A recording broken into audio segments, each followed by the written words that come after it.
Bom dia, pessoal, tudo bem? Como vocês estão? Boa segunda-feira, bom feriado. Hoje, dia 15 de novembro de 2021.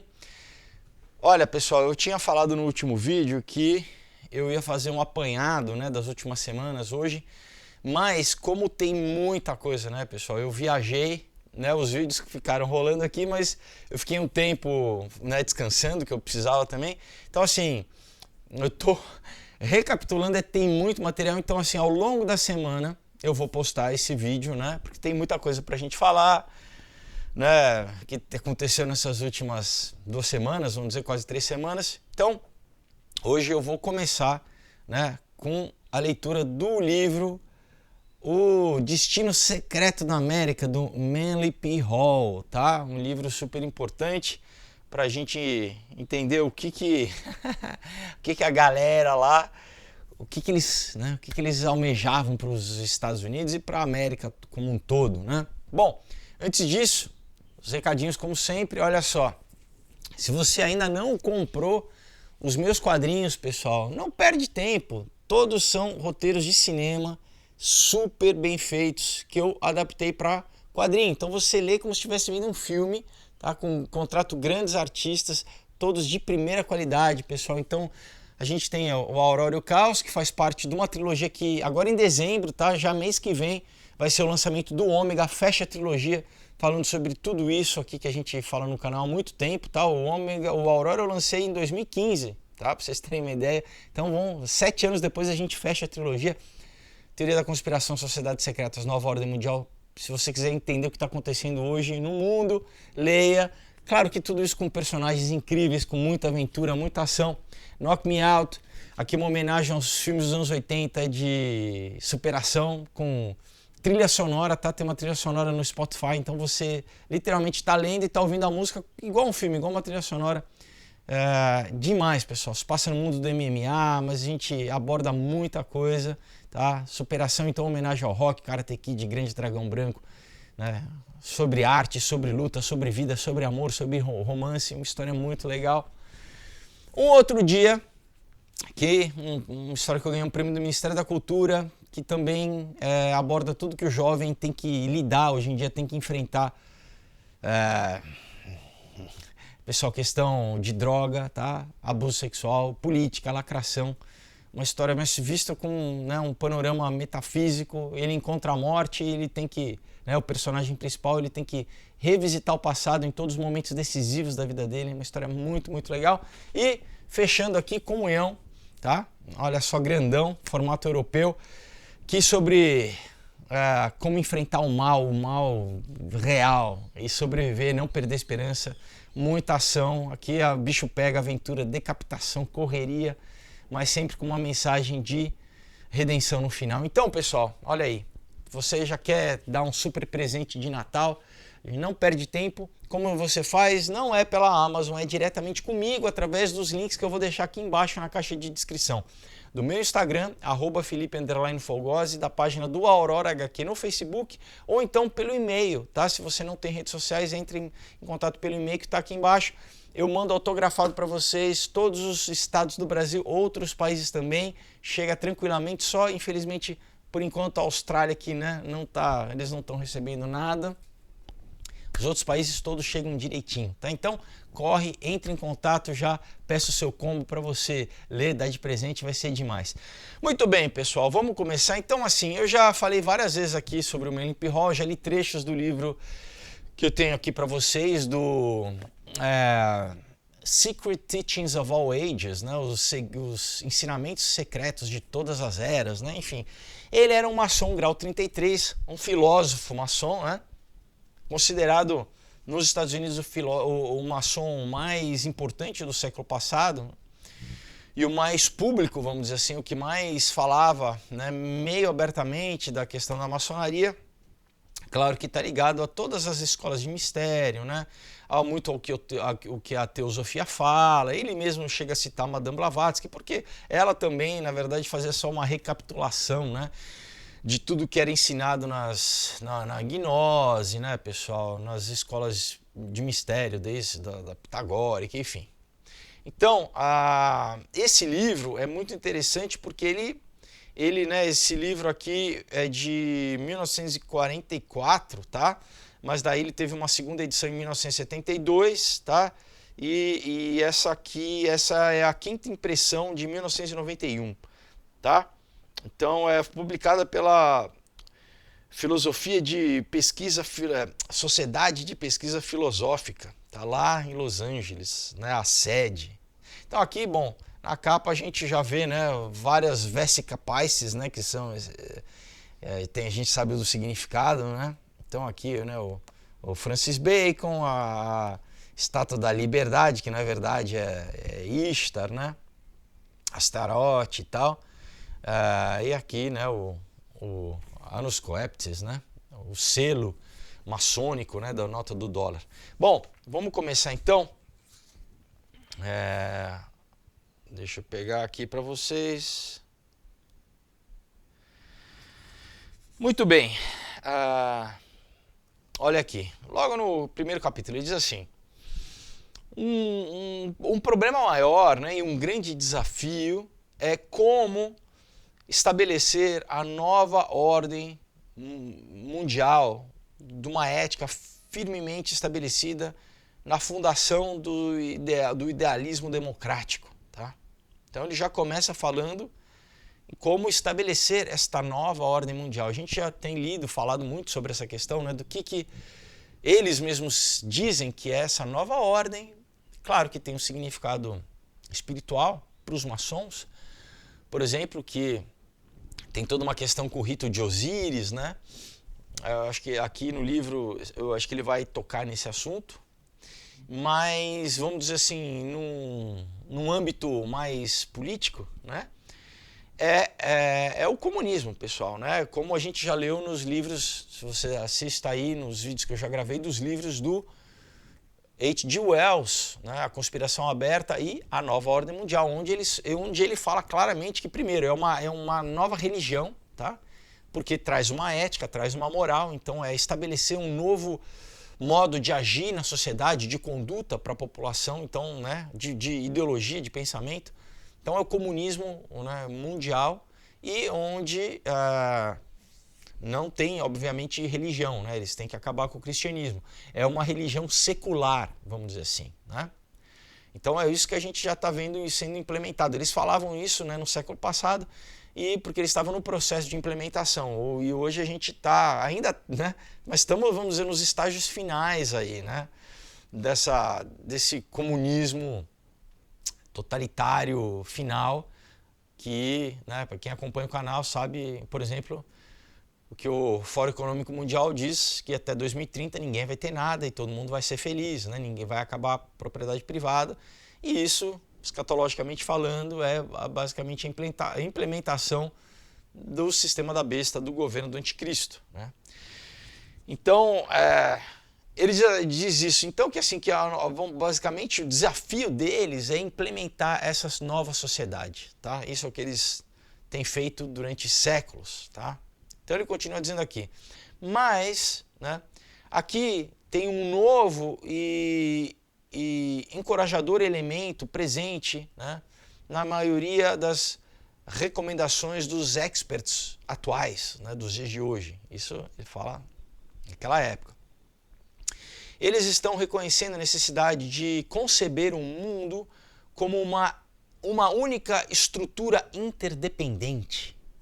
Então, pessoal, para as pessoas que falam, imagina, você acha que tem alguém que controla tudo no mundo? Isso é teoria da conspiração, né?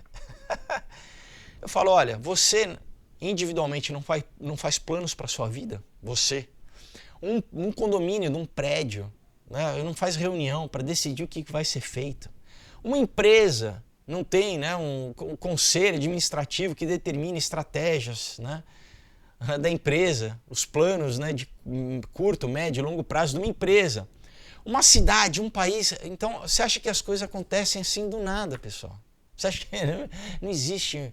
Óbvio que existe. Aqui no canal eu tento mostrar para vocês que existem organizações supranacionais que exatamente conduzem isso. Então, o que eles falam? Eles exatamente querem criar uma interdependência global. Isso é a nova ordem mundial, é o globalismo.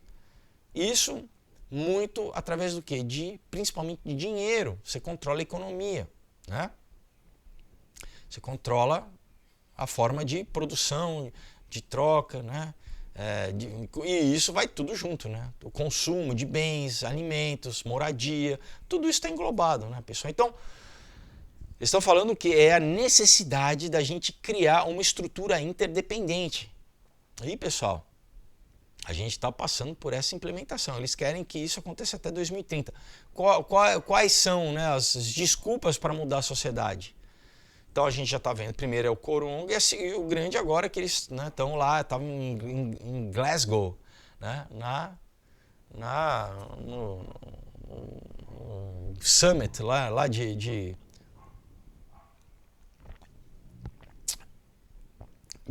aquecimento global.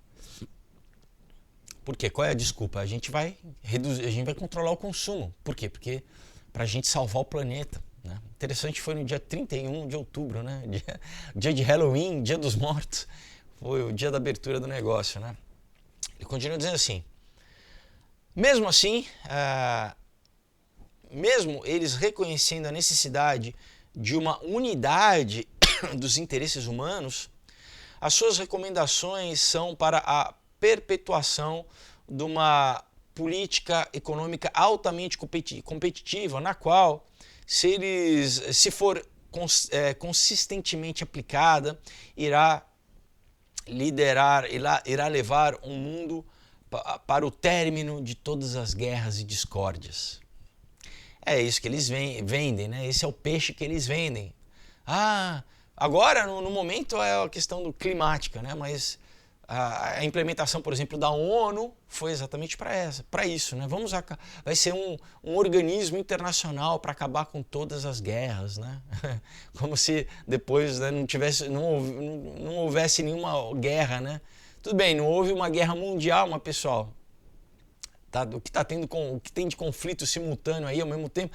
E a gente vai falar no vídeo, né, sobre cada vez mais a questão dos Estados Unidos com a China, né, pessoal? Cada vez mais eles já estão, né, preparando aí para alguma coisa que provavelmente ano que vem, né? Vamos ver. Ele continua dizendo assim, não é uma tarefa fácil unificar os esforços da raça humana em direção né, vamos dizer, a realização de qualquer bem conjunto, tá? De qualquer objetivo conjunto. Né?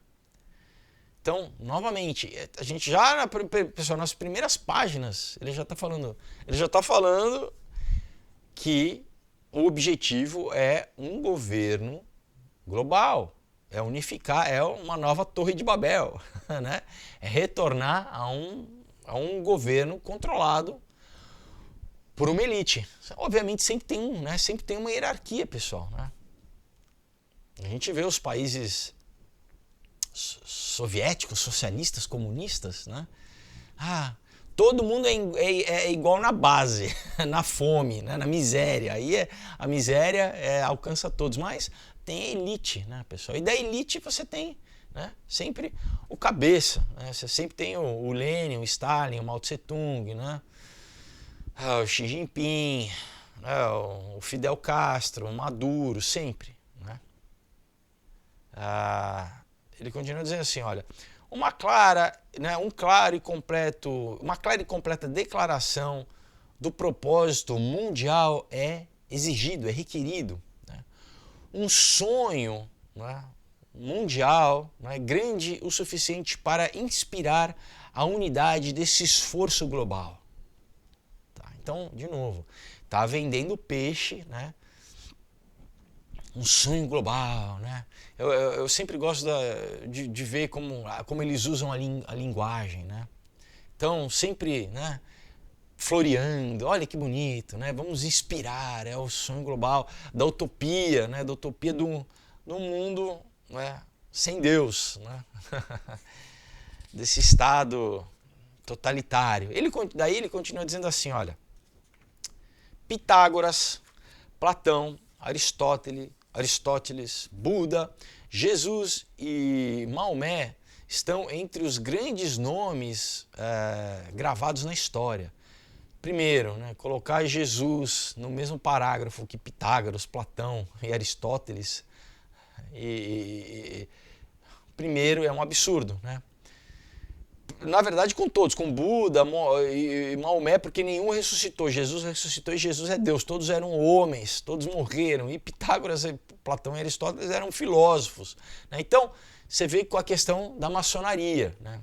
A maçonaria não reconhece Jesus Cristo como Deus.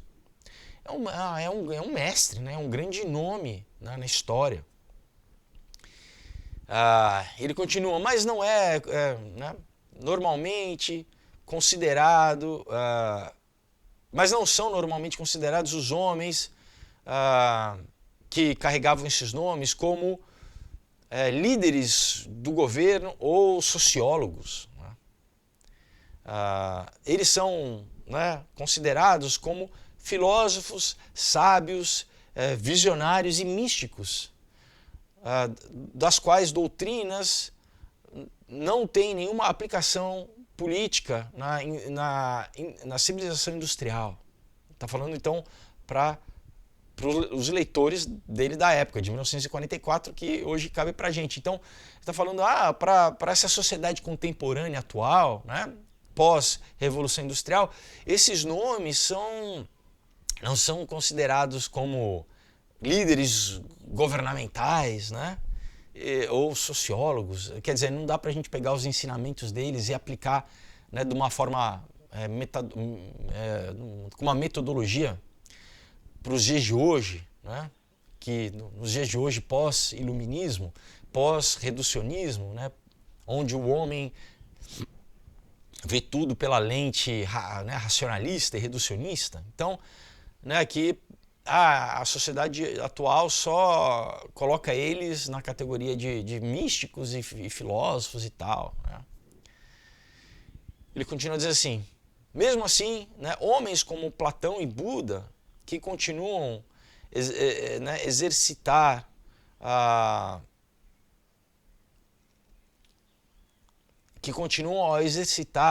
perpetuar a preservação, né,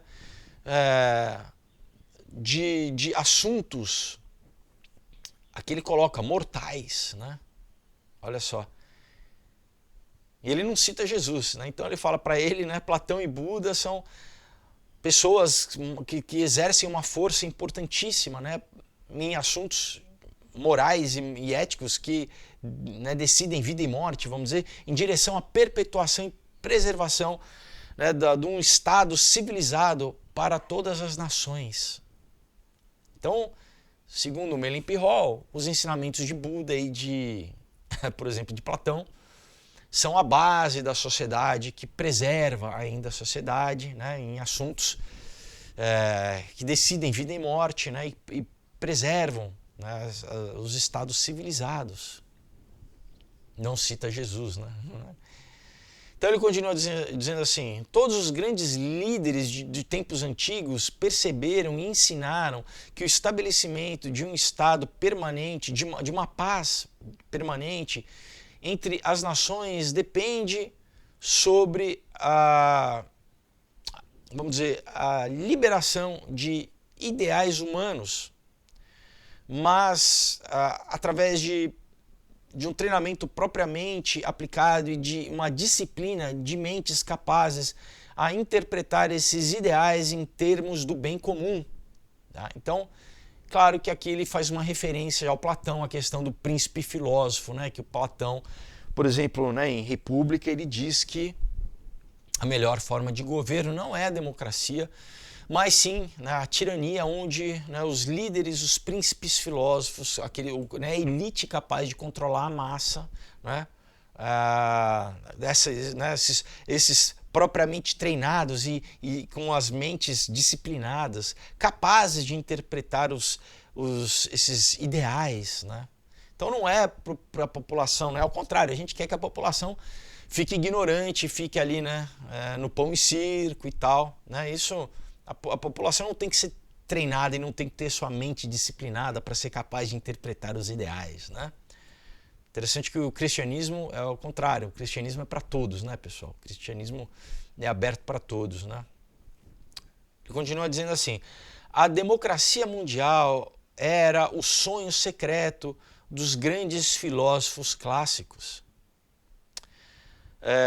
Em direção ao, né, ao alcance, né, à realização desse maior sonho, né, de todo, vamos dizer, o objetivo humano, eles delinearam programas de educação, religião e condutas sociais dirigidas para o último, né, a última conquista de uma irmandade universal e pragmática, né, ou prática.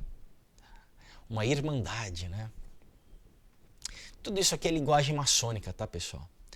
Então, é como muitos, né, maçons de graus, né, primeiro, segundo, terceiro, primeiros graus,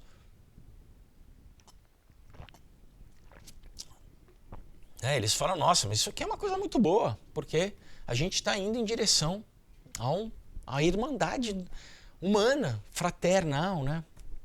Sem guerras. Só que o buraco é mais embaixo, né, pessoal? Continua assim. E para, né, atingir esses propósitos de uma forma mais efetiva, esses mestres antigos, né, eles, vamos dizer, se prenderam com certos laços místicos em uma fraternidade maior. Então, olha só, no Egito, na Grécia, na Índia, na China, né, os estados, aqueles estados de mistérios ou escolas de mistérios se tornaram realidade, né? Então, novamente, em vários, pessoal, em vários culturas ao longo do mundo, tá? Em vários impérios, inclusive, né, nessa viagem do México, aqui no livro ele vai falar, mas eu já tinha lido, mas vi em loco ali toda essa questão dessa elite, né, que controlava, né, e que é para elas, porque na verdade o povão a gente sacrifica, né? Literalmente, a gente sacrifica o povão, né? Então essas escolas de mistérios foram formadas, tá? Então, ordens de uma classe sacerdotal e filosófica de iniciados foram formados como um corpo soberano para instruir, aconselhar e dirigir os governantes dos estados, tá? Então, na verdade, aqui ele está mostrando como funciona essa hierarquia e como sempre funcionou ao longo da história, pessoal. Então, a classe sacerdotal de filósofa eram aqueles que iriam ensinar os governantes. Por exemplo, Alexandre o Grande, né, o conquistador grego, ele foi discípulo do Aristóteles, que por consequência foi discípulo de Platão, que foi discípulo de Sócrates, que foi discípulo de Solon, que, né, a gente vai indo. Então, assim, e ao longo da história, né, você teve sempre essa classe sacerdotal, que muitas vezes, inclusive, por exemplo, quando né, o príncipe era jovenzinho e o rei morria, tá, ele ficava sobre os cuidados desses sacerdotes até ele atingir a maioridade, pessoal, tá? E era iniciado nos ritos sagrados, nos ritos de mistérios, né? Era consagrado a entidades, inclusive no Egito Antigo, ele, para se tornar um faraó, ele tinha que passar por um ritual onde, basicamente, ele incorporava Osíris. Osíris passava a possuir ele, tá? Através de todo o simbolismo do obelisco, né? Nos templos, né, você sempre tinha um obelisco, um falo, né, um símbolo fálico que representava o pênis de Osíris, né, e o templo que representava, né, que sempre tinha uma abóboda que representava um útero feminino, tá? Não é à toa que a gente vê na Casa Branca a mesma reprodução essa arquitetura, né? Sagrada, vamos dizer assim, tá? Então você tem, né, o Capitólio, você tem o maior, hoje o maior obelisco do mundo tá lá em Washington, né? Que tem todas as medidas, tem uma questão de 666, né? Só que está em inches, né? Em polegadas. Você tem no Vaticano, né? Quem já foi, né, lá no Vaticano, você tem um obelisco egípcio lá e você tem a catedral lá que é o mesmo símbolo, é sempre o pênis fertilizando o útero, né? Mas isso era o que? Era o espírito, para trazer o espírito de Osíris do mundo dos mortos, vamos dizer, para habitar um novo governante, um novo faraó, tá?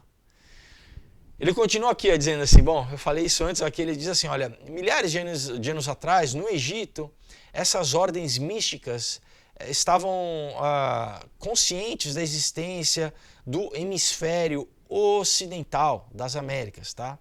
E desse grande continente do qual eles chamaram América. Então, pessoal, por que é importante o revisionismo histórico? Porque a gente, né, é óbvio que uma criança de, sei lá, quando que isso é ensinado na escola, eu acho que eu comecei a ensinar isso, a aprender isso, não lembro se foi na 4ª série ou 5ª série, né? 9, 10 anos. Professor de história, talvez muitos nem saibam, né? Mas não vai falar, não vai entrar nesses detalhes, né? A gente é melhor contar uma história que a América foi descoberta, né? De repente, por Cristóvão Colombo e depois Pedro Álvares Cabral, né? Quando, pessoal, é mais do que, né?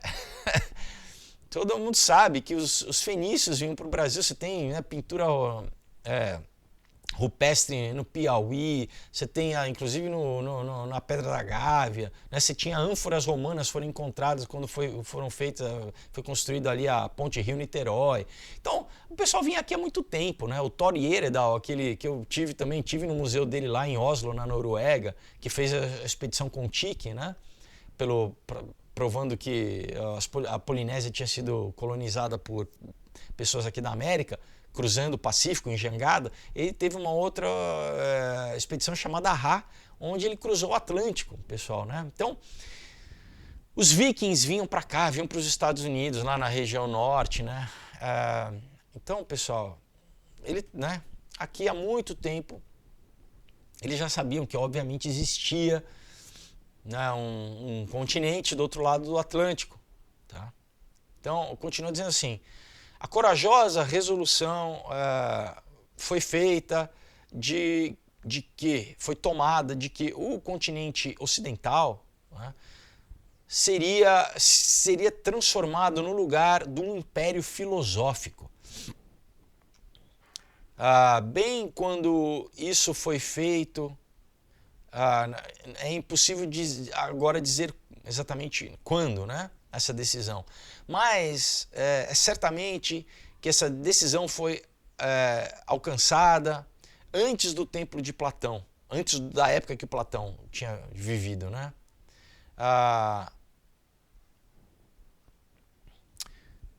Isso sendo declarado por uma declaração um pouco velada na sua resolução sobre vamos dizer, a essência, né, no seu tratado sobre as Ilhas Atlânticas.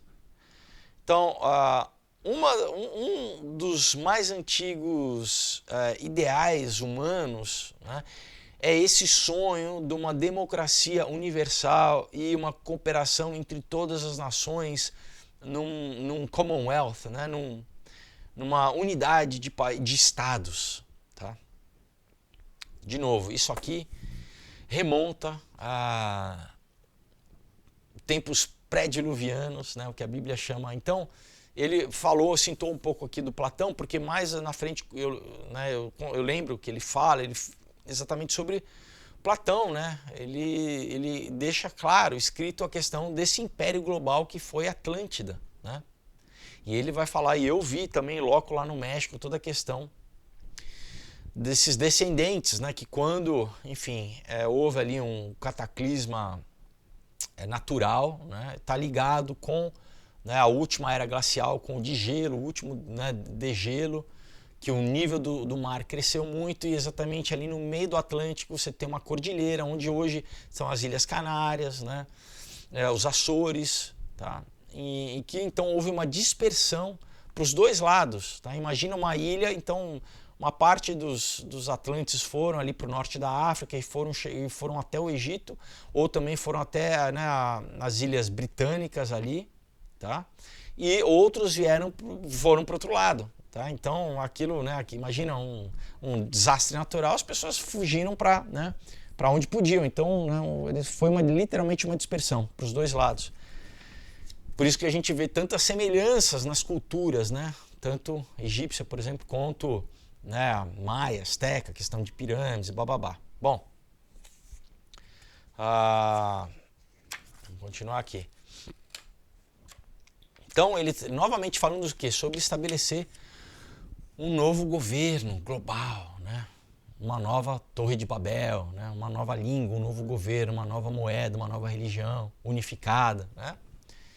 Isso é o que, pessoal? Que a Bíblia cita exatamente em Apocalipse, tá? Que a gente está indo em direção. Só que esse novo governo vai ser controlado. Quem que vai ser, né? Como eu citei, né? Todos os líderes comunistas, né? Assassinos, né? do passado recente e inclusive do presente. Aí todos eles vão ser fichinha perto desse novo líder global, porque como os faraós eram encarnados por Osíris, a Bíblia diz que ele vai ser encarnado por Lúcifer, por Satanás, né, literalmente. Continua aqui. Então ele fala assim, é o nosso trabalho, a nossa obrigação e a nossa gloriosa oportunidade. Né? Parece para mim que o plano básico para esse mundo pós-guerra, ele está falando aqui, lá no finalzinho da Segunda Guerra Mundial, é consolidar, né, a fundação desse grande sonho da Irmandade Universal. Tá?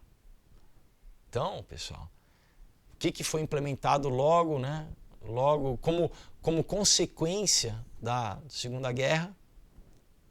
A ONU, a Organização das Nações Unidas, né? Então, se cria-se, né, um organismo supranacional, né, que a gente já falou muito aqui, né, já li muito do Julian Huxley lá da Unesco, né? Muito sobre o Lucis Trust, quem acompanha o canal sabe. Então, olha o que ele está falando. Então é a nossa obrigação, é a nossa oportunidade gloriosa de o quê? De consolidar esse sonho da Irmandade Universal. Tá? Então, vamos continuar aqui. Capítulo 2, ele diz assim, olha, civilização é um estado coletivo. E o nosso tipo, né, de vida coletiva,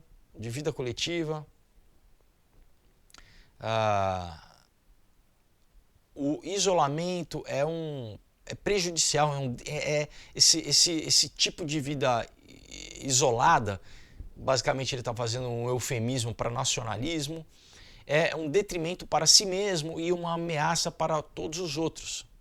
Tá? Então, é muito interessante que a linguagem é totalmente alinhada com, por exemplo, a Sociedade Fabiana lá na Inglaterra, né? Com os livros que eu li aqui para vocês, por exemplo, né? E é o mesmo discurso, né, pessoal? A maioria dos livros que eu tenho lido aqui para vocês, todos batem na mesma tecla, né? O Jacques Attali, né? o Arthur Koestler, tá? Todos batem na mesma tecla de essa unificação global. Né?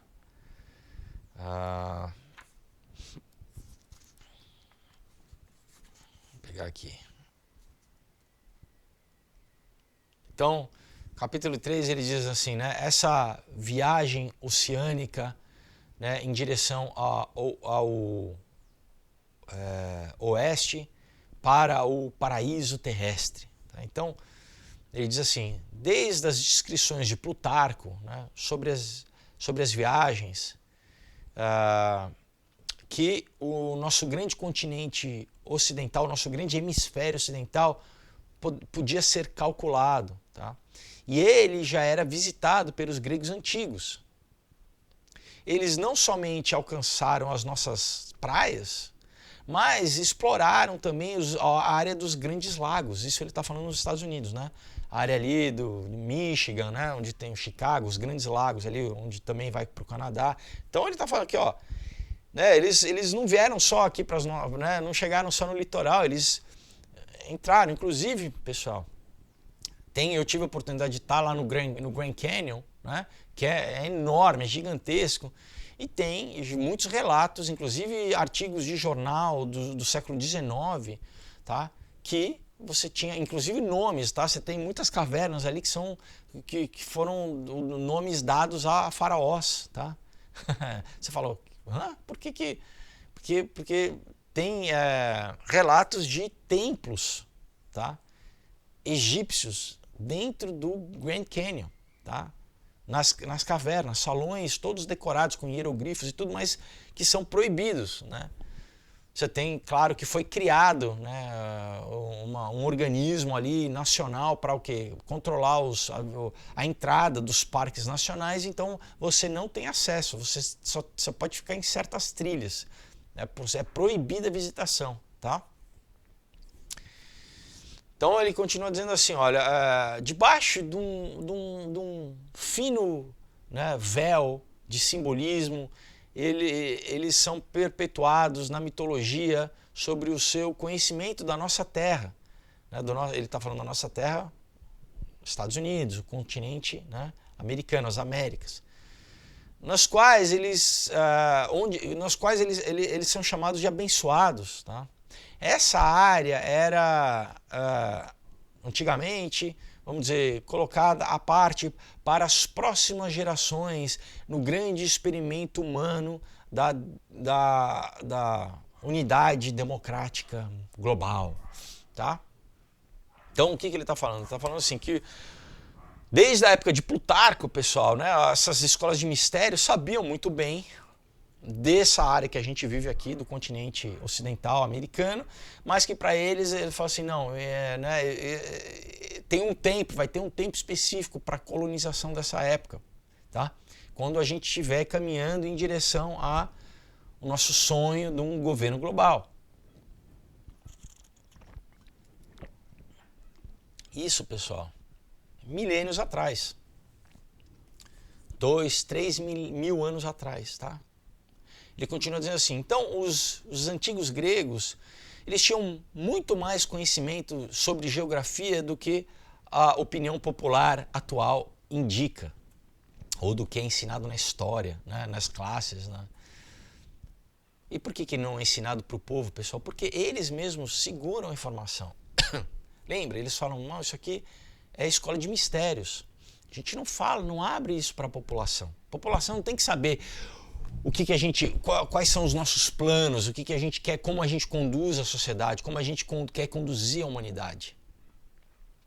Não, a população tem que consumir e, né, a gente dá diversão, né, e a gente deixa eles basicamente ignorantes para o próprio bem deles. Deixa eles ali ignorantes, consumindo, trabalhando para a gente, né, para construir, né, a nossa infraestrutura, o nosso império, a nossa tecnologia, mas eles ficam ali consumindo, né, sendo consumidores e muitas vezes quase escravos, né, nossos. Continua dizendo assim, né, então para você ter conhecimento você tem que ser um iniciado, você tem que entrar numa escola de mistério. E mesmo assim, para você receber mesmo conhecimento, você tem que, pessoal, você tem que abrir mão de tudo aquilo, você tem que, né, se comprometendo espiritualmente, né, para ir subindo na hierarquia. Continua dizendo assim, nós temos sido enganados, né, sobre, né, ele diz assim, em larga escala, sobre os ensinamentos clássicos. Então olha o que ele está falando, tá? A população tem sido enganada em grande medida, ela não recebe o ensino clássico. Só infelizmente hoje em dia nem matemática e português mais é ensinado, né? É realmente para deixar a população ignorante mesmo, incapaz de ler, de pensar, de fazer conta. Mas eu lembro que minha mãe falou que ainda que eles tinham o clássico, né? Eles ainda tinham latim, tá? Agora, quem que ensina grego? Quem que lê grego? Quem que ensina, né, os grandes escritores? Né? Quem que lê Ovídio? Quem que lê, né, Homero? Quem que lê isso? Platão, Aristóteles? Ninguém não é ensinado mais, pessoal, tá? Então, ele continua assim, porque os gregos não, vamos dizer, registraram grande parte do seu conhecimento em escrita, né? Eles, vamos dizer, fecharam os seus ensinamentos em um voto de segredo. Então era muito oral, era uma tradição oral que era transmitida através de sociedades secretas, tá? Você não tinha muito documento que vazava, que de repente podia ser, né, um documento, aquilo não estava registrado. Inclusive Platão, ele diz que, né, que Solon, da onde ele viu, né, a narrativa da Atlântida, ele ouviu do mestre dele, que por consequência ouviu de sacerdotes egípcios, tá? Isso que ele narra lá no Timeu e Critias, né? Ele continua dizendo assim: nos dias antigos, todo o ensinamento era considerado sagrado. A sabedoria era confiada para ser preservada pelos padres ou sacerdotes filósofos. E eles eram permitidos, a eles eram permitidos comunicar, né, vamos dizer, a sua escolha, né, dos braços do conhecimento, né? Então você tem vários tipos de, né, conhecimento, então engenharia, arquitetura, né, história, matemática, química, né?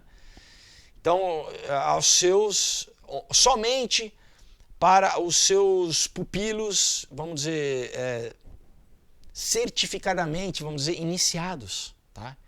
Então os príncipes filósofos só ensinavam, pessoal, os seus pupilos que geralmente eram da aristocracia, eram da realeza, tá? Você não tinha um Zé Mané que, não, você tinha que ser de uma casta ali governamental, e você ia ser ensinado por essa classe sacerdotal. Então ele continua dizendo assim, olha, para você né, entregar conhecimento, né, sobre aqueles que não tinham preparado a sua mente através de anos de disciplina e de autopurificação, né, isso profanava os mistérios, isso desacralizava as ciências sagradas. Tá? Então ele está falando, não, a gente...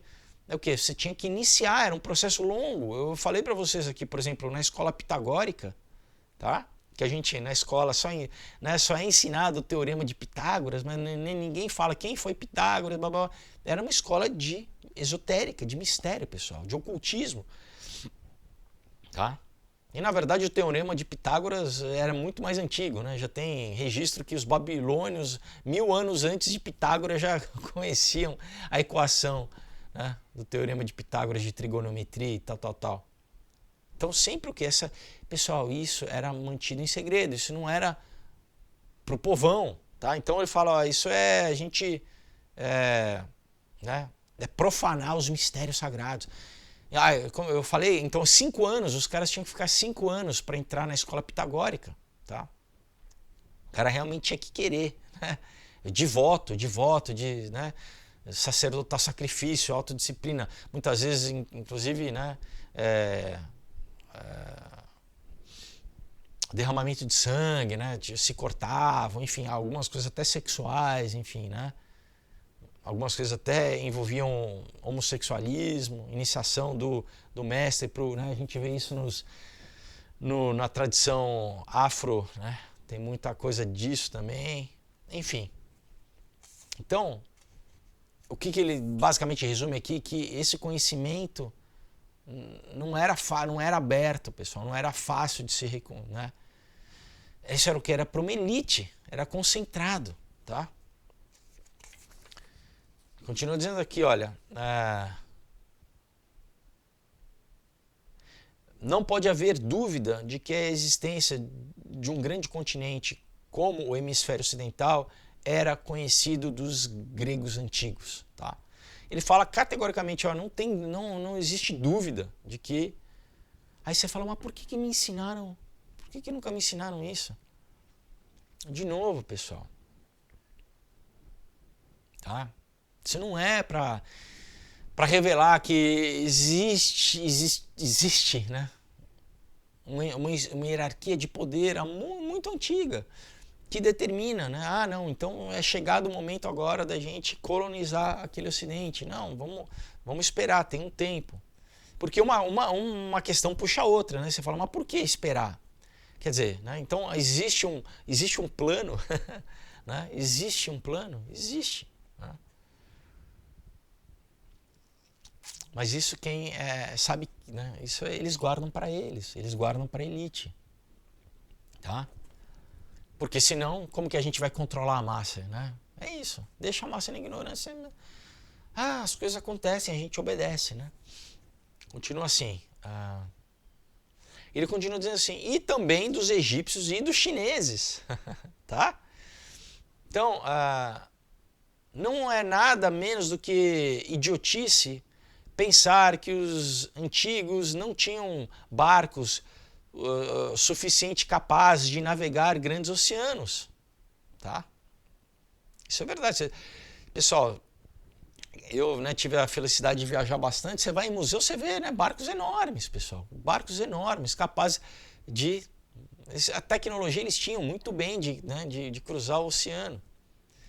Então ele diz assim, muito antes da era cristã, né, as civilizações antigas haviam construído barcos muito maiores e muito mais capazes do que as caravelas usadas por Cristóvão Colombo. Tá? Ele diz aqui, olha, um dos Ptolomeus, né, do Egito, Ptolomeus eram depois que, né, o Império Grego dominou o Império Egípcio, né, aí você tinha, né, em vez de faraós eles eram chamados, né, os Ptolomeus. Construíram barcos grandes o suficientes para ter, pessoal, um orquidário de frutas, de árvores frutíferas no seu deck, tá? Junto com piscinas e fontes cheias de peixes vivos. Você já ouviu alguém falar disso? Tá? Então, não, é o navio de cruzeiro hoje que tem na piscina, que tem... Ele está falando aqui na época dos egípcios, pessoal, eles tinham navios capazes de... No deck você tinha árvore frutífera plantada ali no deck, tá? Você tinha piscina e você tinha né, um aquário ali, né, um tanquezinho, né, com peixes vivos. Nossa, será que isso é possível? É possível hoje em dia, por que naquela época não? Né? Tecnologia não faltava, pessoal. Né? Você vê pirâmide, você vê a capacidade de engenharia é absurda, de matemática, de construção. E continua dizendo assim, né? Os cálculos baseados na descrição de Plutarco das viagens antigas parece indicar que os gregos não somente alcançaram a costa da América, mas exploraram o rio São Lourenço e parte da área dos Grandes Lagos. Platão, no seu tratado sobre a destruição de Atlântida, escreveu que por causa, né, da agitação que o oceano causou pela submersão de um vasto continente, toda a navegação para o ocidente, para o oeste, parou por um longo período de tempo. O que a gente está vendo agora, pessoal, desse vulcão nas Las Palmas, né? Lembra, eu não sei se vocês estão acompanhando, a erupção do vulcão na Ilha Las Palmas, que é interessante que eu cito a Ilha Las Palmas aqui no Aurora, tá? Eu cito Ilha Las Palmas. O que a comunidade mundial estava com medo, os geólogos e tal, que parte da ilha, exatamente por causa da erupção vulcânica, parte da ilha, né, cair, submergisse e isso causasse um tsunami, né, que iria para os dois lados do Atlântico, tanto para a nossa costa aqui, né, ocidental, quanto para a Europa e para a África. Tá? Então é basicamente a mesma coisa que ele está falando que aconteceu, né? O que, quando você lê o relato de Platão, é isso, né? Que submergiu de uma hora para outra toda essa cordilheira ali que corre, né? Que se você for pegar um mapa na internet do assoalho do Pacífico, você tem ali essa cordilheira de montanhas que você ainda resta algumas, né? Que são exatamente a Ilha da Madeira, os Açores, tá? Que muito dessa população, que é uma população que tem né, o RH negativo, tá? Que forma a população basca, que forma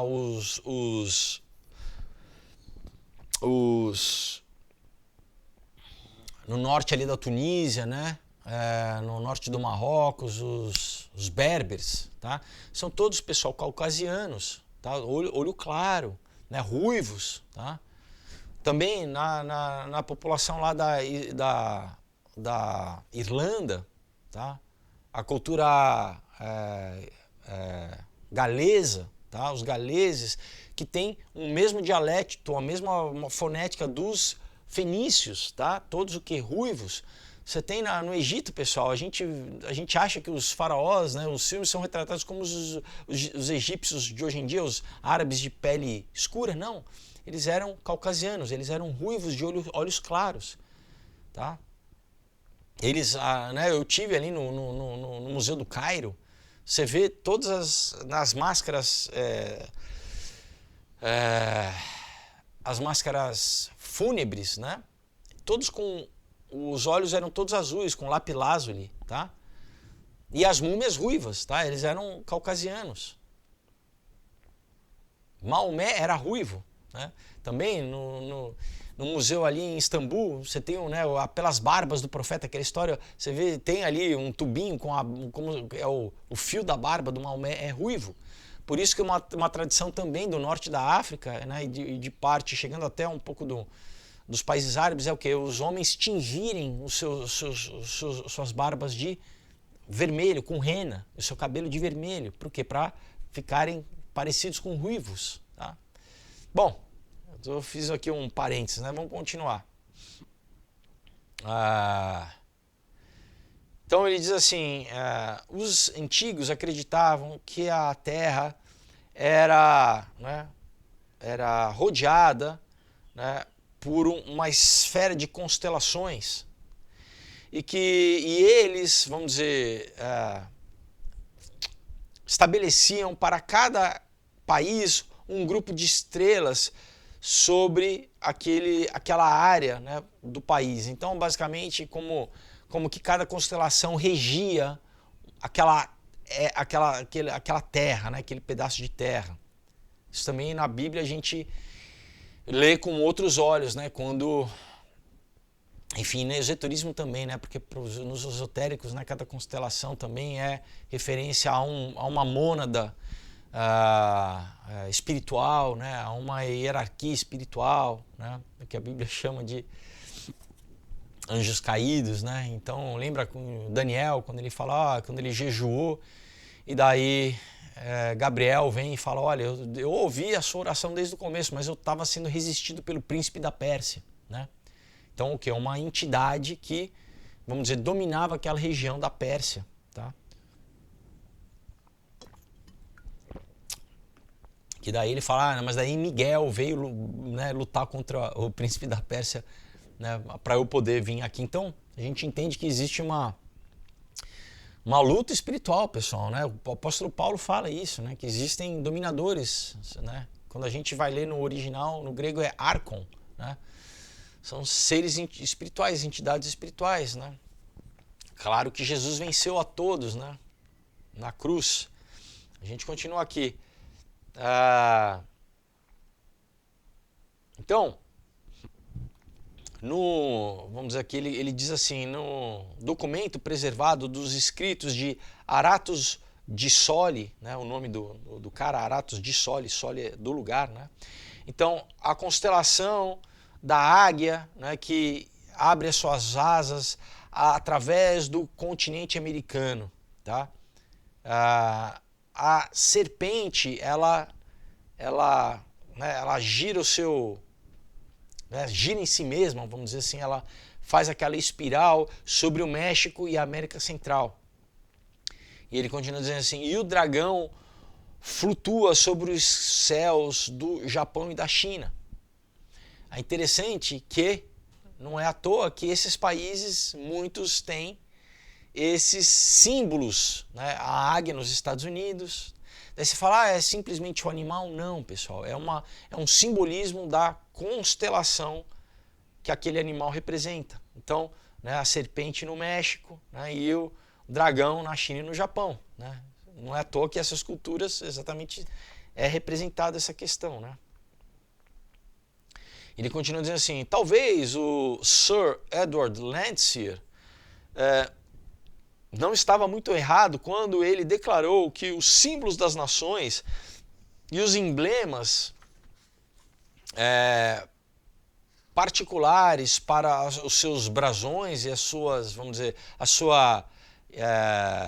os seus símbolos hieráldicos, né, do brasão, todos aqueles símbolos, né, de cada país, de cada bandeira, se originam na sua constelação regente, tá? Então é essa questão de né, cada constelação rege sobre cada país, tudo ligado obviamente com astrologia, né, pessoal? Então, né, o que determina, vamos dizer, o símbolo de cada país é a sua regência de constelação, né?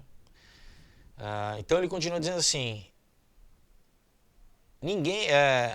todo mundo sabe que a constelação da Ursa Maior, né, está no céu sobre a Rússia, né? Por isso que a Rússia é considerada o grande, o país, né, o símbolo é o urso, né? Então, e ele diz assim, desde tempos imemoriais que o urso, né, ele anda como um homem, ele tem sido aceito como símbolo do Estado russo, né, da nação russa.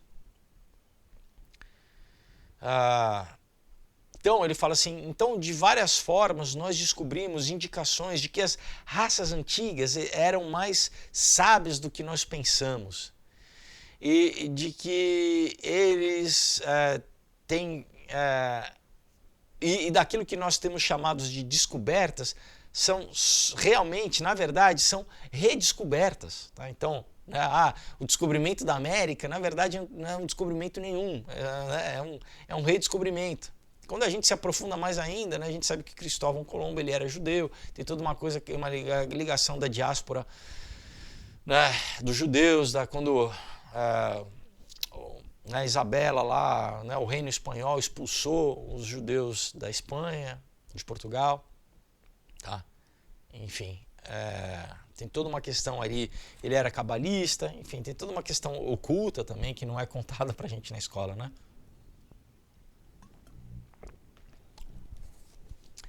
Vamos continuar. Ele diz assim, os antigos filósofos ensinaram que o nascimento físico é um acidente, porque o homem nasce em várias raças e nacionalidades de acordo com as leis da geração. Tá? Mas existe um segundo nascimento que não é um acidente, que é consequência de uma intenção própria. Muito interessante, pessoal, porque a Bíblia fala de um segundo nascimento. Jesus fala que era o quê? Falou para Nicodemos, é necessário nascer de novo espiritualmente. Pessoal, não ache que esses ritos, todos esses ritos ocultos, fazem um ritual de nascimento, de novo nascimento. Os maçons fazem um ritual de novo nascimento. Os egípcios faziam um ritual de novo nascimento. Então o que ele está falando o quê? O nosso primeiro nascimento natural é um acidente, tá? o que eu não considero, eu creio que Deus dirige, né? Cada um para cada família, para cada tempo, para cada lugar, enfim. Mas, de qualquer forma, ele diz assim, você não tem controle sobre o teu nascimento.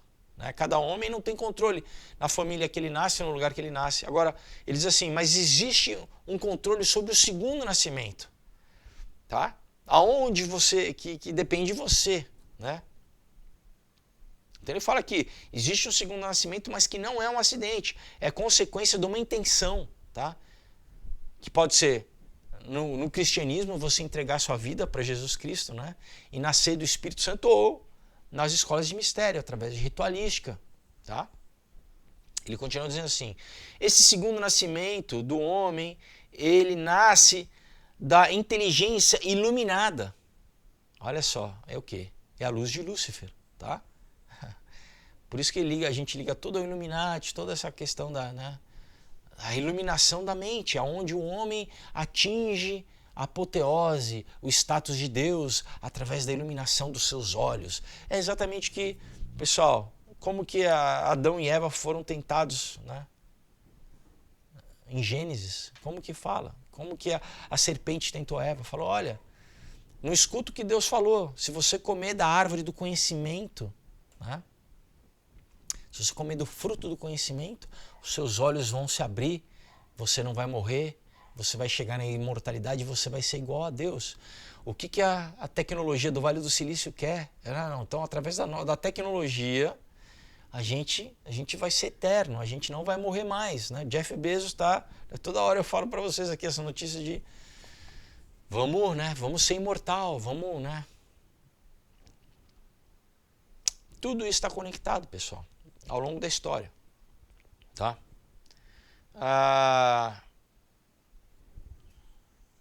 Então ele continua dizendo assim,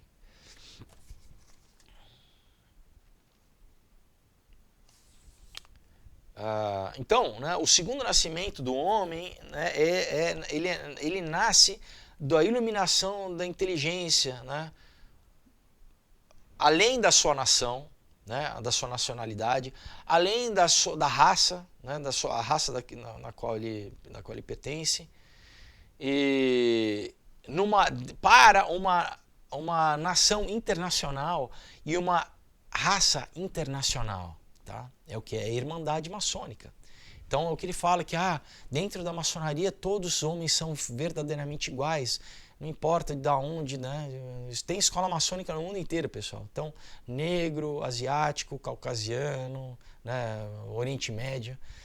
Você pode fazer parte da nossa, né, irmandade, tá? O seu segundo nascimento. Então ele continua dizendo assim, e é essa grande, né, e nova raça vindoura, tá? Essa grande raça vindoura que um dia irá herdar a terra. Tá? O que eles falam? O que está escrito ali lá nas pedras guias né, da Georgia Guidestones? Nós vamos, né, manter a população em 500 milhões, em perpétuo equilíbrio com a Terra. Né? Então é o que eles falam, olha, no futuro nós vamos herdar a Terra, esquece esse povão aí. Né? Esse povão aí, eles têm que morrer, tem que deixar de reproduzir, né? A gente tem que ir minguando eles aos poucos. No final, isso aqui tudo vai ser nosso, né? Vamos dominar tudo aqui. Tá tudo dominado, né? É o que eles pensam, né? Ele continua dizendo assim, mas ao menos que o homem nasça novamente através da iluminação, ele não fará parte desse império filosófico. Olha o que ele está falando aqui. Então, a não ser que o homem nasça de novo da iluminação de Lúcifer, tá? Porque o final é isso, pessoal. Eu já li para vocês o livro do Albert Pike, tá? Do Morais e Dogmas. Ele fala a luz de Lúcifer. No outro livro dele, do Manly P. Hall, né, no segredo, né, Os Segredos Secretos de Todas as Eras, ele fala também, né, dos vapores de Lúcifer. Tá? Então é isso. Então ele fala assim, olha, E é o que a Bíblia disse em Apocalipse 13, quem não receber a marca do sistema da besta, né? Essa tecnologia que vai estar conectada com... não vai fazer parte desse império filosófico, não vai fazer parte do sistema da besta, né? Mas claro que isso vai ser por um curto período, né? Então, e ele continua dizendo aqui, olha, então, é o que? É a era de ouro vindoura, né? Como, né, os hindus tinham, né, a era também de Kali, né? Que eu cito aqui no Aurora também, né? Eu falo um pouco disso aqui no Aurora.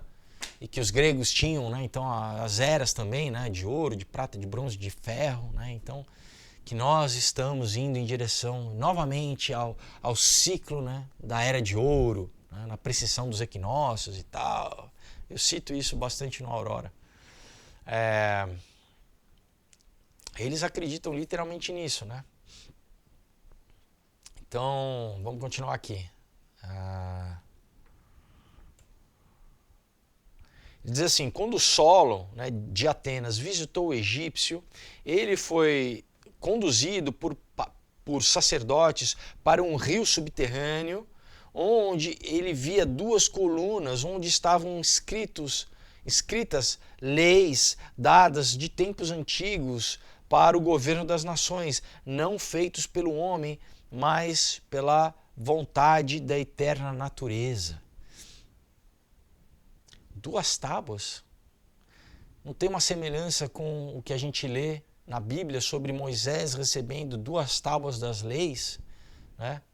Só que aqui ele fala duas colunas, né? Por que no templo maçônico você sempre tem Jaquim e Boaz, as duas colunas, né? Então aqui ele tem aqui um desenhinho, né?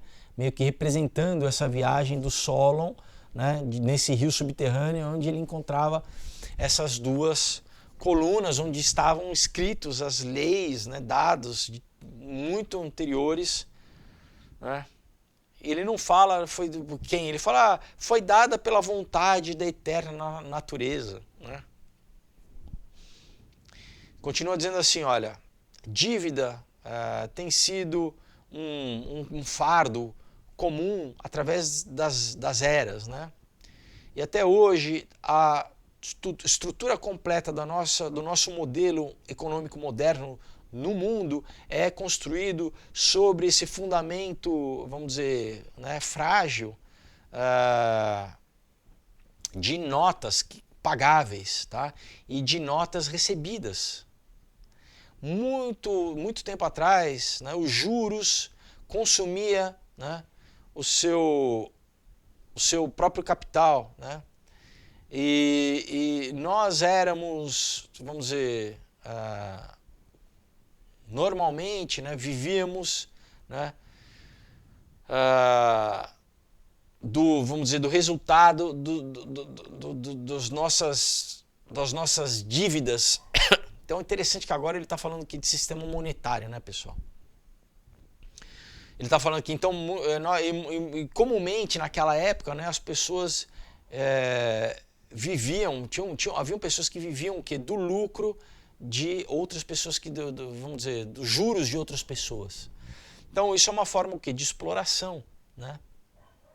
Isso é muito sério, pessoal, porque a gente não pode desconectar toda essa questão do ocultismo de como a sociedade funciona, porque, né, o que faz parte do grande reset que a gente está vivendo agora? É exatamente implementar um novo modelo onde vamos liberar, né? Por que eles, né, o Fórum Econômico Mundial publica aquelas editoriais dizendo assim, olha, você não vai ter nada e você vai ser feliz. Não só o videozinho, mas como o editorial que eu falei aqui da menina lá da Suécia, né, que explicou, eu não tenho nada, eu sou feliz porque, né, eu não...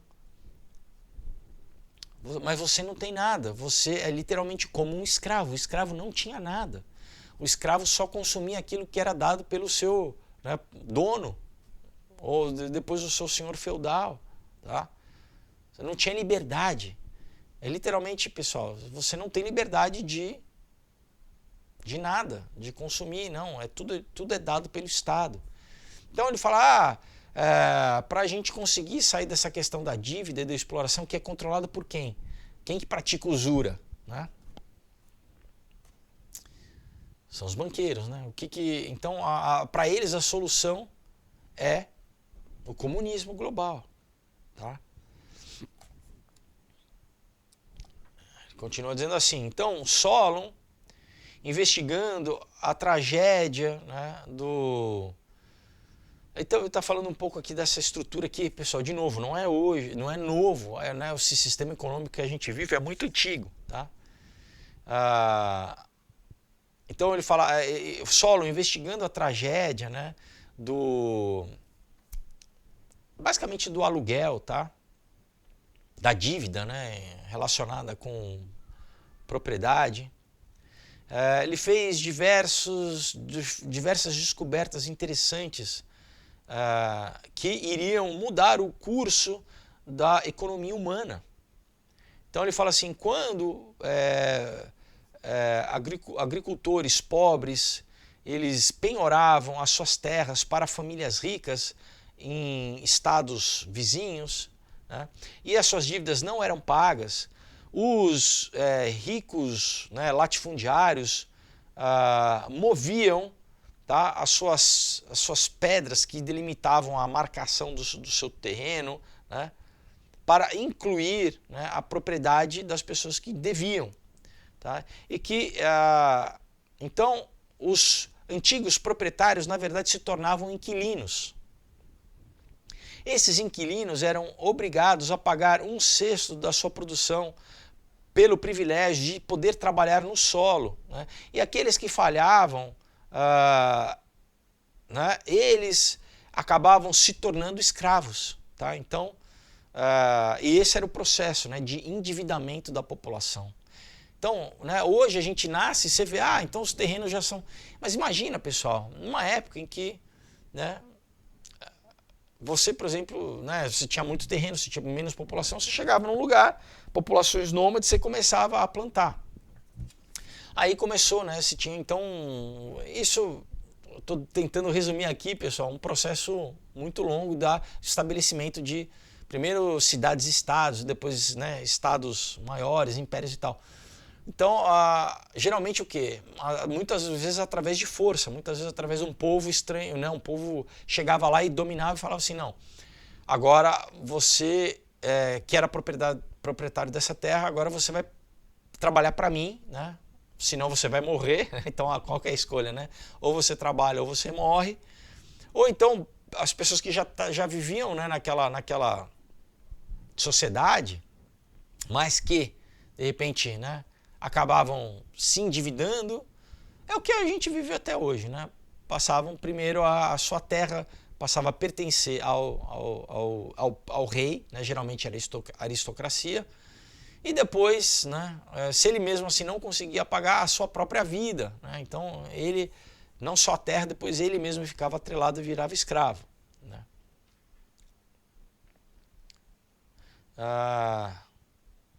Essa era a lei ática, tá? Na qual Solon aboliu, a lei da qual permitia com que empréstimos fossem tomados na segurança da pessoa do devedor, quer dizer, então, né, de que a pessoa basicamente deixava como penhor não um objeto, não, né, joias, não uma casa, mas a sua própria vida. Continua dizendo assim, quando Solon restaurou a liberdade de todos aqueles que haviam sido escravizados pela dívida, e a reforma foi altamente aceita, né, pelas classes pobres, mas encontrou pouco favor dos donos de terra. Eles imediatamente começaram a trabalhar em uma conspiração para descreditar Solon e fazer com que ele saísse da sua posição de poder no governo, né? Lá na Grécia Antiga. Então, lá em dias muito antigos, quando a vida era muito mais simples, os problemas básicos que, vamos dizer, atrapalhavam o Estado, né, e que, né, pesavam os legisladores, eles provinham das falácias persistentes da natureza humana. Então, sim, né? A gente concorda com isso. Agora, qual que é a solução deles, né? A gente tem que ter cuidado, né, com a fala. Então é isso, né? A gente implementa um governo total onde ninguém tem nada. Então você não vai correr o risco de se endividar, mas você também não vai poder produzir nada, você não tem liberdade nenhuma, né? Então, basicamente, a gente pula essa etapa e tudo é nosso, né? Tudo é nosso, né? Na verdade, o que eles querem hoje, né, como a gente vê, inclusive, é que o trabalho, pessoal, o trabalho passe a ser totalmente automatizado e que o homem não trabalhe mais, né? Essa é a sociedade perfeita que eles imaginam. Então todo o trabalho é automatizado, é feito por robô e o homem vive, né, de prazeres, tá? Mas claro que isso não é para os 8 bilhões de pessoas no planeta, né, pessoal? Não. Isso é só para eles, né? Vamos ver quanto tempo a gente tem aqui. Vamos continuar um pouco mais.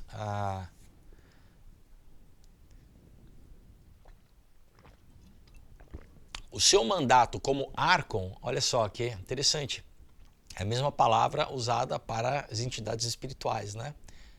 Dominadora, assim. Então o seu, vamos dizer, mandato como Arcon, né, fez com que Solon entendesse a sua própria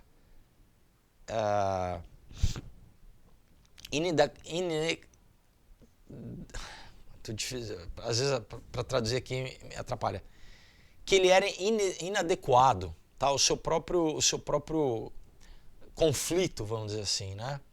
Então ele visitou o Egito em busca de uma sabedoria maior, tá? Porque ele estava, né, nesse conflito aí de como a sociedade funcionava. Ele foi recebido com muita gentileza, né? E com todos os sinais de respeito por esses sacerdotes na cidade de Sais, que se escreve Sais, tá? Mas é Sais, que serviam no templo da deusa Ísis, tá? Que é a mesma que Ishtar, que é a mesma que, né, Astarote, tá? É a versão egípcia da Ísis. E esses homens sábios que contaram a história, né,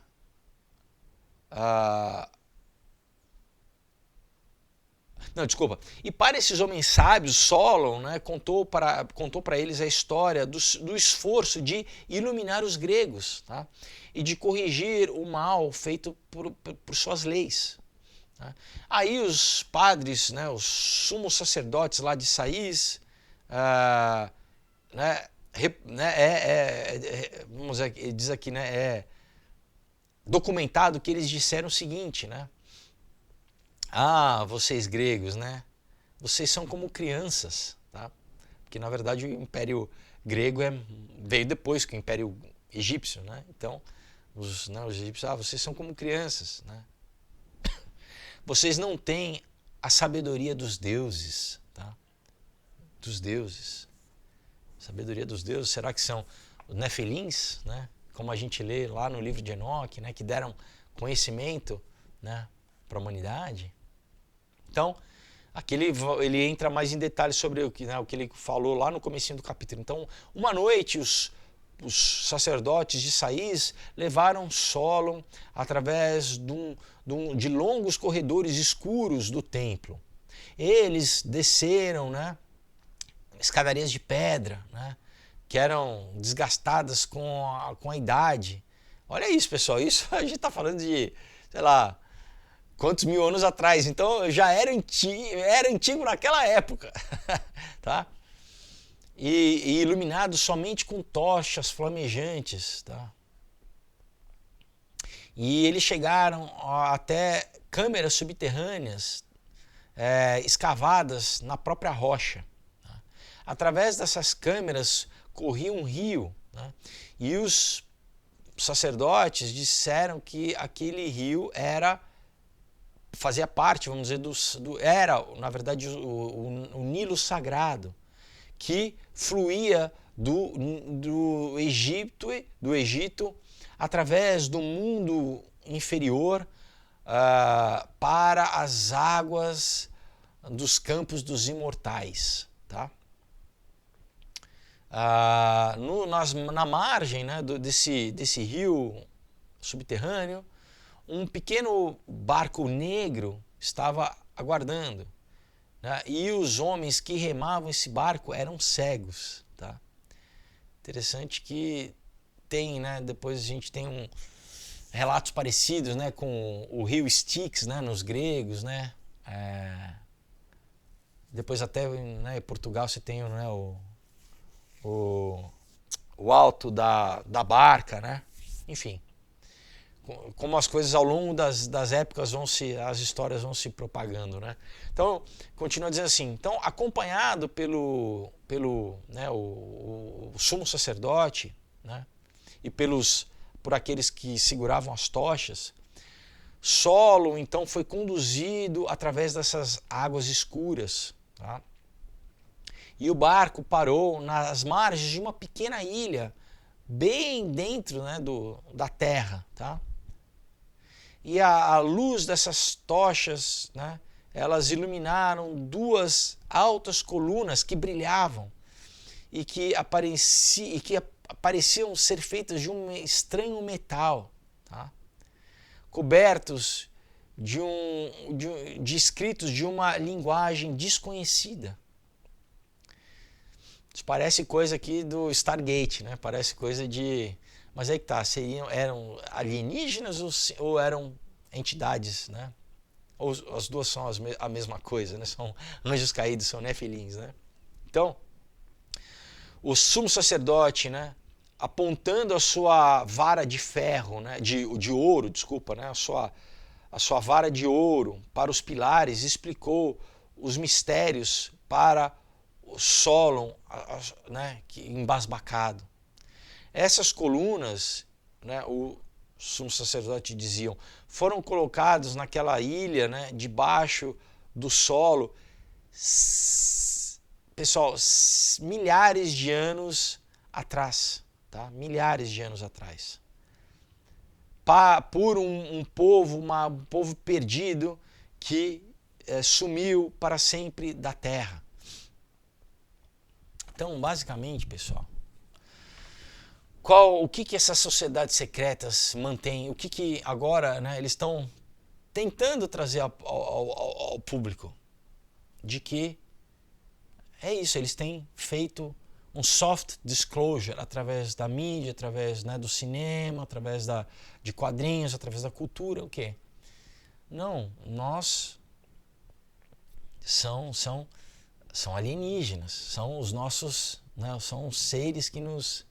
Né, diferente do que a Bíblia diz, né? A Bíblia diz que existe um Deus criador, né, que criou esses seres se rebelaram, tá? Então, para a maioria da população é um choque muito grande, tipo explodir o cabeção das pessoas, essa narrativa. Para eles falam assim, muitas pessoas perderiam, falam, para que eu vou trabalhar, por que né? Por que então a gente entende também que essas culturas eles sacrificavam sempre seres humanos, havia derramamento de sangue, né? Por que né, o Baal, que é a mesma entidade do trovão, que é inimigo de Jeová, né, que por exemplo nos maias e nos astecas é o Tepocatl, se não me engano, que é o deus do trovão também, sempre exigia sacrifício humano, pessoal. Bom, então é isso, né? É o que? Esse povo antigo, milenar, que centenas de anos, milhares de anos atrás. Então, pessoal, a gente está falando aqui, Solon é muito anterior a Platão, tá?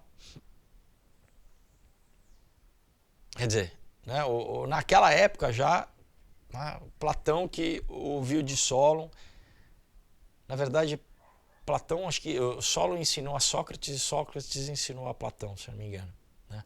Bom, Os pilares eram de um metal desconhecido que não havia nem enferrujado e nem deteriorado com o tempo, tá? Então, basicamente, isso como se fosse, né, um artefato ali metálico de um metal extraterrestre, bem, bem como, né, Stargate ou como, né, os filmes lá do Ridley Scott, esse último do Alien, né? Essa mesma questão. Continua dizendo assim, ele continuou, então, uma vez, muito tempo atrás, existiu na Terra um vasto império de um poder no qual, né, estendeu por todos os cantos da Terra.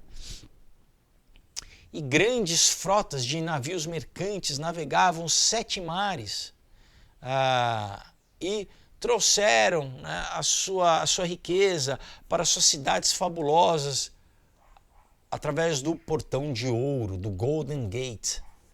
Tá? A gente sabe então porque lá em São Francisco tem uma ponte chamada Golden Gate, aquilo foi feito por maçons, tá? Tem toda essa questão do portal de ouro. Então ele fala assim, aqui haviam escolas para os estudantes dos mistérios da natureza, torres para a examinação das estrelas, né? Então observatórios, né? E lá em Chichén Itzá também eu vi observatórios, sempre eles estão, né, conectados com essa questão do ciclo do tempo, através, né, calendários, tudo isso é muito importante. Eu falo bastante disso no Aurora e no Homem, no Caos também, né? Minas debaixo da terra nas quais metais preciosos eram trazidos, né, para fora em abundância. Esse império era governado por 7 reis que eram descendentes de Netuno, o deus dos mares, Nefilim. Tá falando de Atlântida, tá, pessoal? Então, isso o sumo sacerdote egípcio falando para Solon há milhares de anos atrás, tá?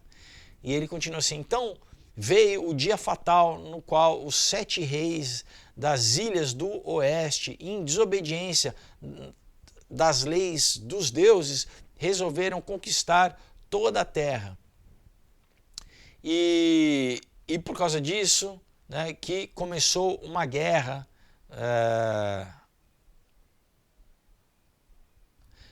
e por causa disso que começou essa guerra, né? Porque antes, né, não havia nenhum conflito entre os homens.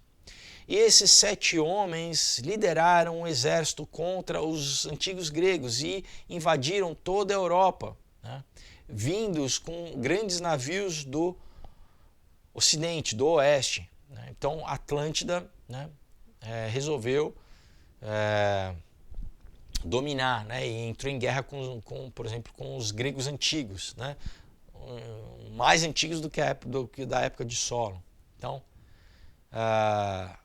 esse Solon foi contado, ocorreu 9.000 anos antes do cerco de Troia, tá? De Troia, aquele que a gente lê que Homero relata. Então, essa guerra aqui dos Atlantes, né, segundo o sumo sacerdote egípcio que contou para Solon, aconteceu 9.000 anos antes.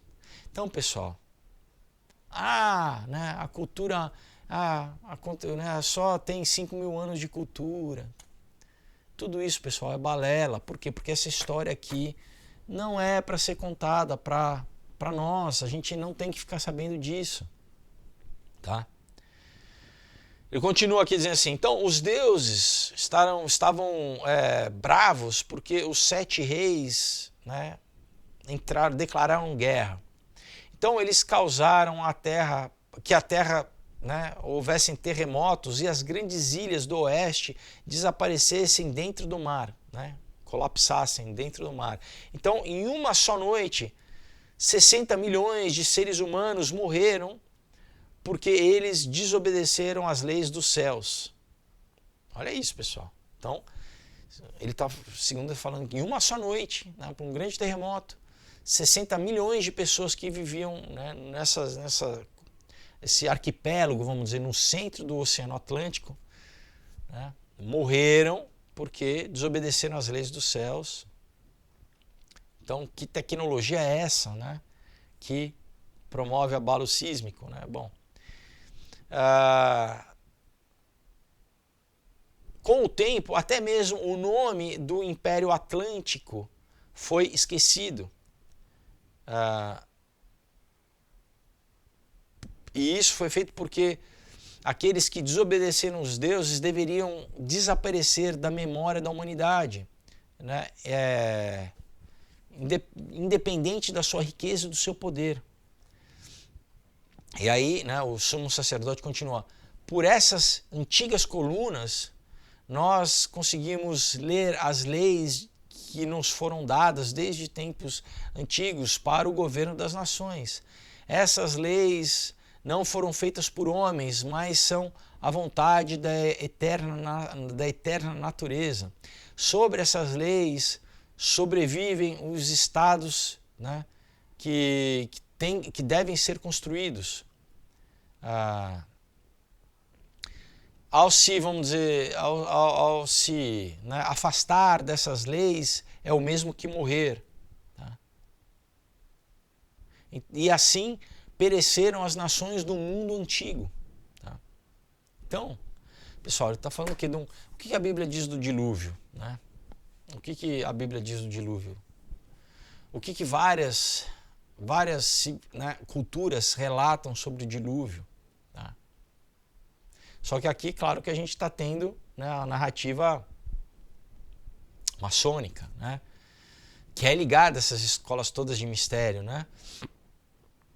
A Bíblia diz que tinha, né, que houve o quê? Que esses nefilins, esses seres, eles dominavam aquela época e que foi exatamente um julgamento de Deus, né? Porque houve uma corrupção tamanha, né, naquela época que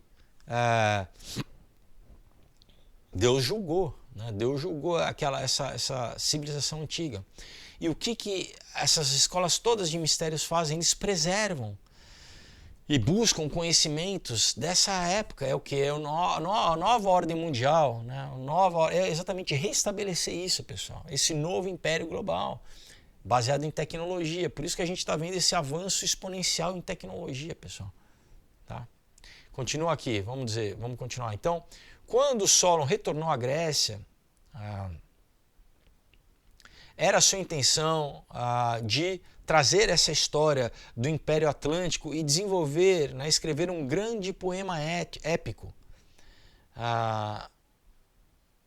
Mas a enfermidade, né, que ele desenvolveu através dos anos e as responsabilidades, né, que ele tinha no Estado interferiram. Então ele não escreveu esse grande poema épico como, por exemplo, a Ilíada, né, ou a Odisseia.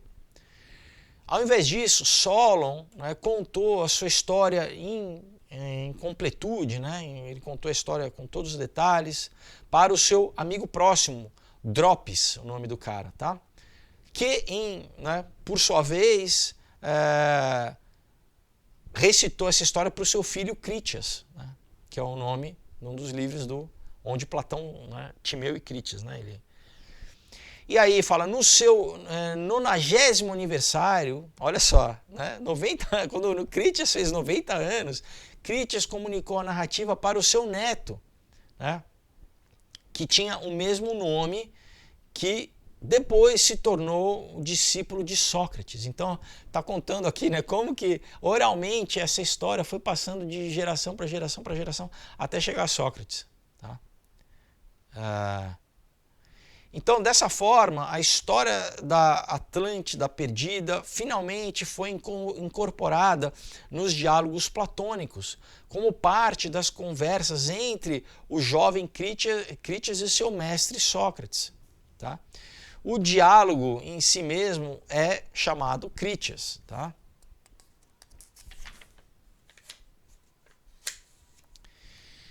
E olha aqui que ele diz aqui no capítulo 5, a Antiga Liga das Nações, tá? Antiga Liga das Nações, tá? Então, era um objetivo fazer uma nova Liga das Nações. Como que eles criaram uma nova Liga das Nações? A gente precisa criar um problema, né? Foi o que? A Primeira Guerra Mundial.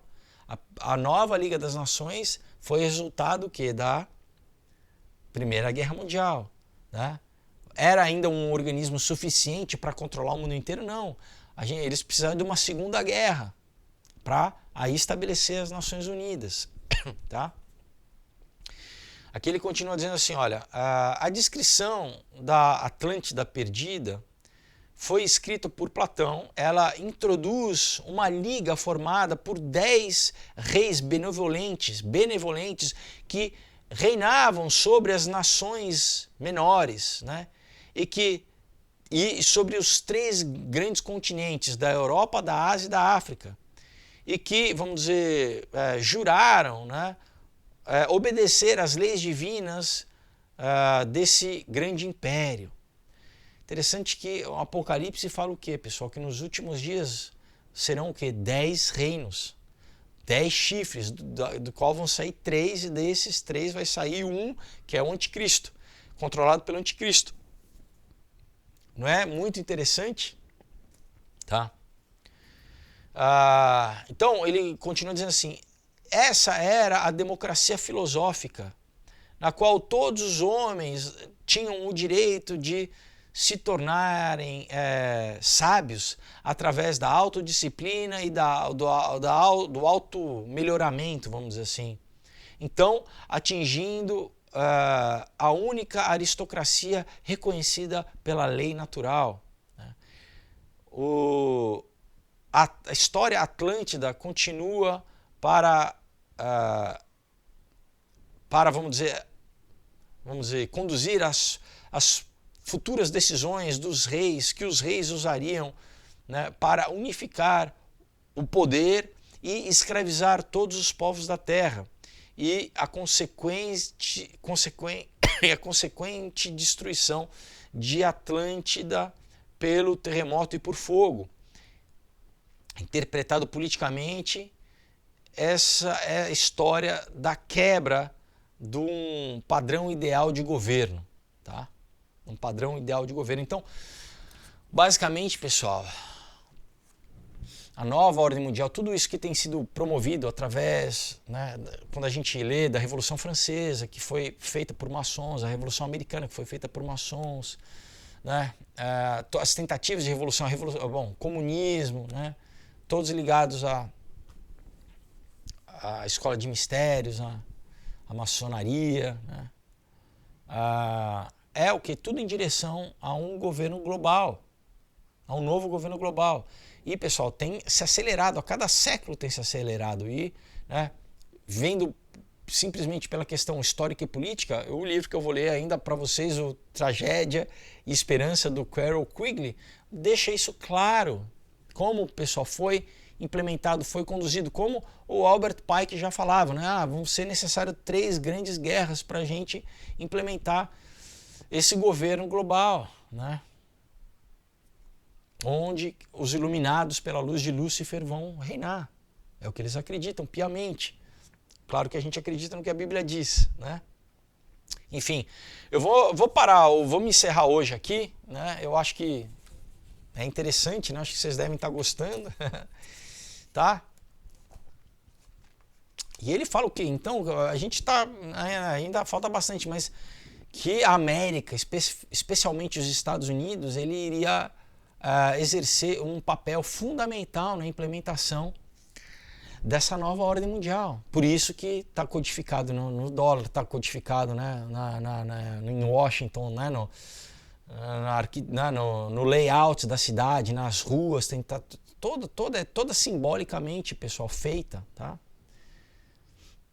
Então, qual que é o papel que essa nação, né, que foi feita proposital? A gente ainda nem entrou no Francis Bacon, na New Atlantis, no livro dele, né? Vai ter muita coisa pela frente aqui interessante. Mas enfim, então eu acho que, né, é interessante para a gente entender que, pessoal, existe uma história muito anterior à nossa. A gente tem a tendência de, né, ficar preso aqui na nossa vida, no que acontece, né? A gente acha que as coisas, né, elas acontecem assim, do nada, que não existe, né, uma estrutura, não existe uma condução.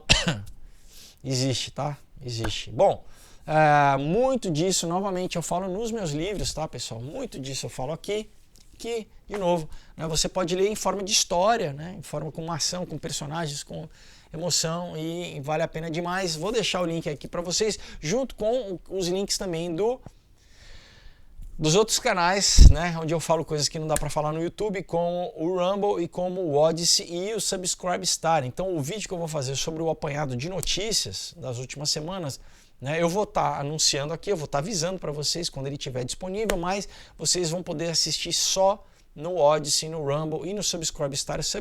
Subscribestar é onde você pode se tornar apoiador do canal, onde a gente pode estar trocando ideia mais próximo, né? Se você gosta do trabalho aqui e fala, poxa, eu quero colaborar, eu agradeço demais, inclusive mando um grande abraço e um beijo para todo mundo que já é colaborador do canal.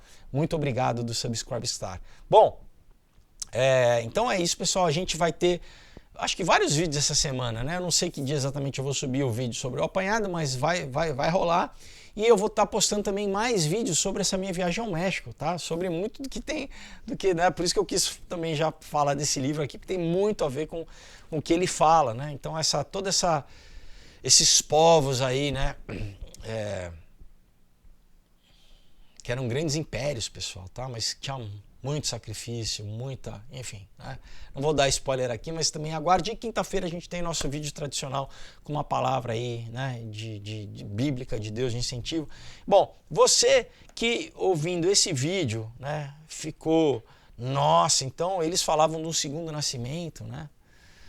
Sim, pessoal, por quê? Porque a gente tem que escolher que caminho você quer, né? O caminho ou de Deus ou o caminho do inimigo de Deus. E Deus, ele deu a sua própria vida, ele veio aqui como homem, né, como Jesus Cristo, ele se tornou, Cristo quer dizer, né, o ungido, o Messias, tá? Então é isso, é Deus em forma de homem morrendo no seu lugar e no meu lugar para pagar o seu erro e o meu erro, para que a gente não precise, né, para que a gente não passe pelo juízo divino. Deus é justo, pessoal, tá? Com Deus não se brinca, não se engana, é impossível, né? Existe uma justiça. Então a única forma da gente ter perdão, né, remissão dos nossos pecados é através do sacrifício dele mesmo. É receber com graça, por fé. É pela graça. Eu não preciso fazer nada, não preciso fazer, pessoal, mandinga, né? Como você vê o caminho que o Robert Pike fala, né? A outra tradição é pela autodisciplina e o automelhoramento, né? Pelas tradições. Não, se não for o Espírito Santo nos salvar e ele nos dar fé e ele produzir restauração no nosso coração, claro, depois sim, né? A gente, né? Deus vai transformando a nossa mente, mas é o que o Paulo fala, né? O bem que eu quero fazer, eu não consigo. E o mal que eu não quero fazer, eu faço. Né? Maldito homem que sou, né? Ele fala, a condição humana, a gente erra, pessoal. A gente não consegue fazer aquilo que a gente... Isso quando a pessoa quer fazer coisa boa, porque, né, às vezes a pessoa já descambou, não quer nem fazer mais nada bom. Né? Quer fazer só o que é ruim. Né? Então, se não for Deus restaurar a nossa natureza, através do novo nascimento, um nascimento espiritual, como Jesus falou para Nicodemos, que era um religioso, não interessava ele ser um religioso.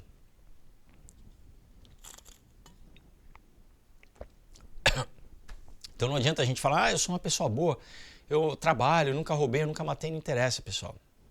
Todos nós estamos aquém do padrão de Deus. Deus é santo, então é só através da graça de Jesus. Amém? Então como a gente faz? É por fé. Não precisa fazer ritual, né? É crendo.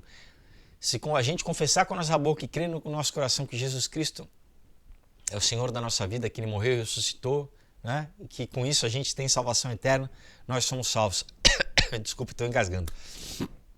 Eu vou fazer uma oração e eu quero te convidar a orar comigo. Amém? Coloca a mão no seu coração e ora assim, em voz alta, tá? Senhor Jesus, muito obrigado, Pai, porque hoje eu entendi a minha necessidade de me achegar a Ti, de confessar os meus pecados, de fazer uma aliança contigo, no Teu sangue derramado na cruz do Calvário, para que eu possa nascer de novo, para que eu receba o Teu Espírito Santo em mim. Eu abro o meu coração, Senhor, eu abro para que o Teu Espírito venha habitar, venha fazer morada em mim, e que o meu velho homem morra com os pecados, com todas as trevas, com a escravidão da carne, que tudo isso fique crucificado na cruz junto com Jesus e que eu renasça também junto com Jesus no Espírito Santo, que eu tenho uma nova vida, uma vida espiritual, onde Tu habita em mim, Tu me dá sabedoria, Tu me dirige, conduz os meus passos, renova a minha mente, que a minha vida seja para a Tua glória, seja para o cumprimento da Tua vontade boa, perfeita e agradável para a minha vida. Eu Te confesso, Jesus, como meu único e suficiente Senhor e Salvador. Eu não tenho nenhum outro Deus, nenhuma religião, nenhuma prática espiritual, oculta, esotérica, nada que me traga a salvação, a não ser o Teu sangue derramado, que me purifica de todo pecado, que compra a minha vida por um alto preço e que me dá a salvação, que me traz salvação, me restitui minha paz com Deus, me coloca em relacionamento com Deus Pai. Obrigado, Senhor, pelo Teu perdão, pelo que me alcança. Eu me arrependo, Senhor, eu peço a Ti perdão, eu Te agradeço pela salvação da minha vida. Em nome de Jesus, eu Te louvo, Senhor, escreve meu nome no livro da vida do Cordeiro, me sela com o Teu Espírito Santo da promessa. Eu Te louvo e Te agradeço, dá ordem aos Teus anjos ao meu respeito. Me conduz de hoje para todo sempre, Pai, segundo a Tua vontade, em nome de Jesus. Amém. Amém? Se você fez essa oração crendo no seu coração, é o que basta, pessoal.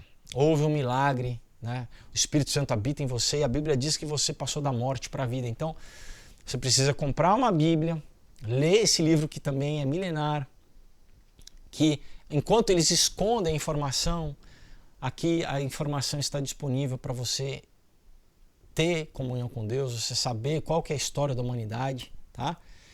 E é isso, e você, claro, né, desenvolver um relacionamento com Deus, pessoal, ter uma disciplina de oração, né, uma de leitura da Bíblia, ter uma igreja, você tem que estar inserido no corpo de Cristo, onde, né, de novo, como eles, né, cheio de rituais e de sociedade secreta, não, é uma igreja onde que você vai fazer parte do corpo de Cristo, vai ser recebido por pessoas que, né, são teus irmãos, têm o mesmo Espírito que habita em você, né? É literalmente o mesmo Espírito, é o corpo de Cristo aqui na Terra. Uma igreja que prega que Jesus Cristo é 100% homem, 100% Deus, ou 100% Deus e 100% homem. Não tem outros livros, outros mestres, né? Porque infelizmente existem, pessoal, seitas que se passam por, né, querem enganar, né? Dizem que falam em nome de Jesus, que são cristãos, mas, claro, muita gente sincera que está no engano, mas muita gente que não, né, quer realmente enganar de caso pensado, né? Então, eu creio que, né, ora, peça, eu creio que o Espírito Santo vai te conduzir, mas um crivozinho fácil é esse, né? Se a doutrina da igreja acredita que Jesus é 100% Deus e 100% homem.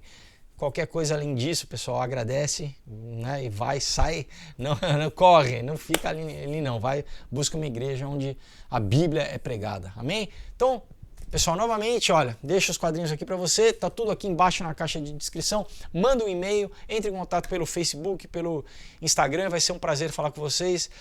Até os próximos vídeos, Deus abençoe, tchau!